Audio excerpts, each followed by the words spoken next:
অটোরিকশাকে চুরিকে কেন্দ্র করে বিভিন্ন অপরাধ কর্ম হয়ে থাকে। তো এটা নিয়ে আমাদের অফিসাররা কাজ করতেছিল, সেখানে কিছুটা সফলতা পাওয়া গিয়েছে, এটা শেয়ার করার জন্য। আপনারা জানেন যে 15 অক্টোবর বদরগঞ্জ থানায় একটা অটোরিকশা চুরি মামলা রুজু হয়, যেখানে ধারণা করা হচ্ছিল যে অজ্ঞান জাতীয় নেশা জাতীয় কিছু খাইয়ে গাড়িটা চুরি করে নিয়ে যাওয়া হয়েছিল। আমাদের তদন্তকারী কর্মকর্তা সহ আমাদের যারা তদারককারী কর্মকর্তা, এই additional SP circle, additional SP crime, তারা এটা বিভিন্ন টেকনোলজির সাহায্যে মাস্টার মাইন্ডকে শনাক্ত করতে পারে, তাকে ফলো করতে থাকে। গতকাল থেকে তারা বিশেষ অভিযান পরিচালনা করে ডিবির একটা টিম সহ হামিদুল নামে এক ব্যক্তিকে, এই হলো মূল হোতা, একে আটক করে একটা অটোরিকশা সহ। ওর দেয়া তথ্যের ভিত্তিতে আরো 6 জন সদস্যকে আটক করা হয়। 3টে চোরাই মোট অটো উদ্ধার হয়েছে, আর ব্যাটারি হলো 5টা ব্যাটারি উদ্ধার হয়েছে। কাউনিয়া থানায় একটা মামলা রুজু হয়েছে, আর হলো গঙ্গাচড়া থানায় 2টা মামলা রুজু হয়েছে। এদের আমরা নিয়ে জিজ্ঞাসাবাদ করব।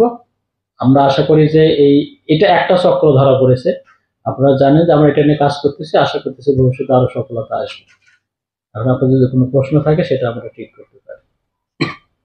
একটা বিষয় হচ্ছে যে এই চুরির যে অটো বা ছিনতাইকারী বা এই যে মলম পার্টি, আমরা যাদের অজ্ঞান পার্টি, এদেরকে প্রায় সময় ধরা হয়, কিন্তু এই যে এরা যে অটোগুলো ছিনতাই করে বা চুরি করে যে জায়গাগুলোতে বিক্রি করে, এই জায়গাগুলো কখনো আমরা শনাক্ত হওয়ার খবরগুলো কিন্তু পরবর্তী পুলিশ প্রশাসন আমাদেরকে কখনো আর এইভাবে ডেকে প্রচার করে না।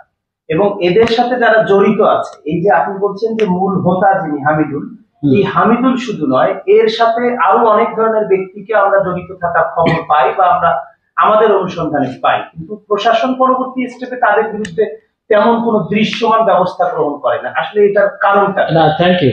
আপনারা তথ্য পাবেন, আমি অনুরোধ করব আমাদেরকে দিবেন। এটা নতুন একটা ক্রাইম, এটা অনেক কিছুই আমাদের এখনো অজানা। আমরা চেষ্টা করতেছি মূল হোতা এবং কোথায় তারা বিক্রি করে সেগুলো আইডেন্টিফাই করতে।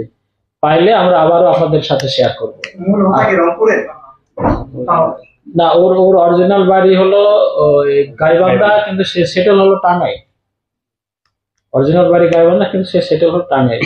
আর যেটা বলতেছেন কোথায় যায় কোথায়, এগুলো আমরা আরো কিছু ইনফরমেশন পেয়েছি, আমরা আপাতত ডিসক্লোজ করতেছি না। ওরা বিভিন্ন কায়দা করে, কোথাও ওরা গ্যারেজ ভাড়া নেয়, কোথাও দোকান ভাড়া নেয় অস্থায়ী ভাবে, কেউ খেয়ালই করে না যে এখানে অপকর্ম হচ্ছে। আমরা কাজ করতেছি, আমরা আশা করতেছি যে আমরা পাবো, আরো তথ্য পাবো। আসামিগুলো হ্যাঁ, আমরা ছবি দিয়ে দিব, বা কোর্টে যখন আসে তখন আমরা ওখানে স্ন্যাপ দিতে পারবো। এছাড়া তো আর আমরা প্রসেস করে নিয়ে আসছি। সবাইকে একসাথে কোর্টে উপস্থাপন করা হবে? একসাথে, এক মামলা, একসাথে, দুইটা মামলা, কিন্তু একসাথে।